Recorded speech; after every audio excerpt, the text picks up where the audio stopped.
నీ అవ్వ బిల్డర్ ఆడు అమ్మిండు అవతల పడ్డాడు ఏది తెలుసుకోకుండా కొంతే కొత్త పరిశాన్ కాబట్టే. ఓ కొడుకు మా ఇంటి మీదకి ఎక్కితే చెరువు క్లియర్గా అగబడుతుంది. ఇంత బఫర్ జోన్ల గిట్లున్నమా ఏంది? అమ్మని అమ్మ గా బుల్డోజర్ గిటే వస్తుంది. పుసుక్కున మా ఏరియాకి సూటి పెట్టిందా ఏం పాడు? ఇగో అన్న ఫస్టే చెప్తున్నా, రేట్ 10 ఎక్కువైనా మంచిదే, కానీ హైడ్రా ఆఫీస్కి వెళ్ళి సర్టిఫికేట్ తెస్తేనే కొంటా. గిట్లున్నాయి పట్నం పబ్లిక్ పరిశాన్లు. ఇప్పుడు గీము చెడు దేనికంటే ఈ ఏడు హైదరాబాద్ కు హైడ్రా అదురు పుట్టించిందని అనుకున్నాము, కానీ 200 ఎకరాలు కబ్జాలకెళ్ళి ఇడిపించిందటల్లో.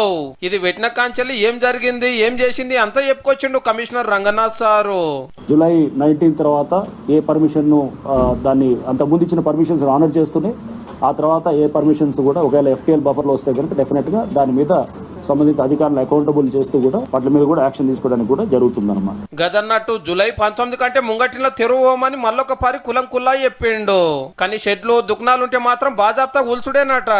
అవుటర్ కింద 1000 మీద చెరువులు గుర్తుపట్టిరట. వాటికి FTL బఫర్ జోన్లు ఫిక్స్ చేసి వెబ్సైట్ లో పెడతారట. అందరికి తెలిసేటట్టు ఇండ్లు జాగాలు కొనేటోళ్ళు అందులో చెక్ చేసుకోవాలి. కానీ ఫలానా తవల ఉంటే ఏం కాదని ఎవరికైతే సర్టిఫికేట్ ఇయ్యదట హైడ్రా. షెల్రు కుంటల కాడ సీక్రెట్ కెమెరాలు పెడతారట. అవసరమైతే సెక్యూరిటీ గార్డులను తింపుతారట.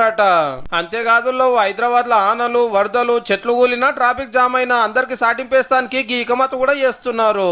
ఒక FM ఛానల్ హైడ్రాక్ సంబంధించి పెట్టేదానికి కూడా ప్లాన్ చేయడానికి చేస్తున్నాము. మూసీ నదిని ముద్దుగా చేసే కార్యం గురించి ఒడ్డుకున్న ఇండ్లతోటి హైడ్రాక్ అసలు సంబంధమే లేదట. ఏ ముచ్చటెట్లున్నా హైదరాబాద్ లకి ఇది హైడ్రా యాడదే పోన్రే.